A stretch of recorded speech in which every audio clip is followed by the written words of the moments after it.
For most of us, life is not about happiness, it is about minimizing suffering.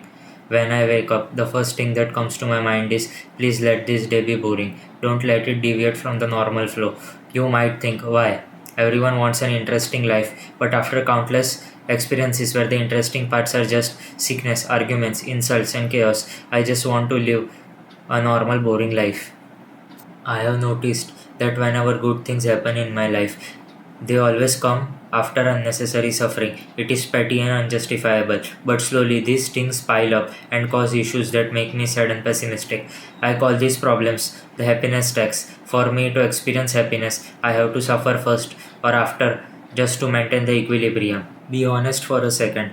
When was the last time you woke up excited to live your best life? For most of us, the real morning thought is closer to please let today not suck too much. We scroll through motivational quotes about chasing dreams, but deep down, a lot of us, what we do is just trying to keep the pain, boredom, anxiety, heartbreak, bills, health issues from getting worse. What if that's not cynicism? What if that's the actual default setting of adult life?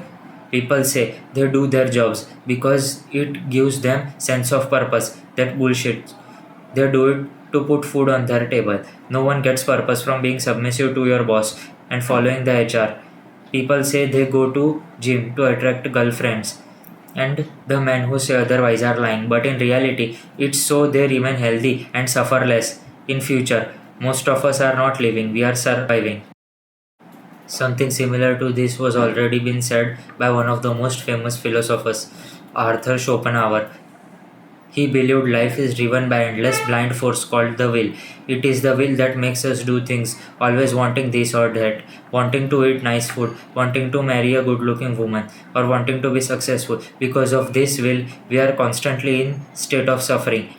His famous analogy is life swings like a pendulum, backward and forward, between pain and boredom. According to him, there is no true happiness because happiness is just a negative illusion, an absence of pain, and pain is the default position. We feel pain because of our will, and then when we finally achieve the thing we wanted, we just feel boredom. This is why there's a saying that the fun is in the chase.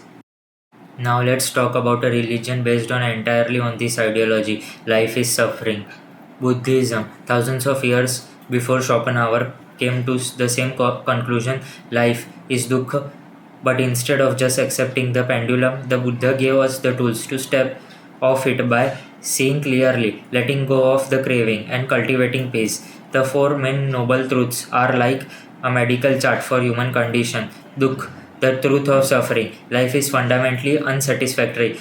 Even when things are good, we suffer because we know the moment will end. That's the happiness tax. Samudaya, the cause. Suffering is caused by tanha, craving and attachment. We want good to stay and bad to go. Nirodh, the end. Suffering ends when we stop clutching at life. Maga, the path, the practical steps to reach peace. The Buddha saw this 2500 years ago. He didn't say life was bad. He said it was like a wheel that was slightly off balance. Every time we think we have found a smooth path, that thump of reality hits us again. We spend our life trying to fix the road, but the problem is the wheel itself. In Buddhism, they don't see it as a tax you pay, they see it as an impermanence, anika. Suffering happens because we try to hold on to water with open hand. The tighter we squeeze, the more it hurts when it's inevitably going to leak out.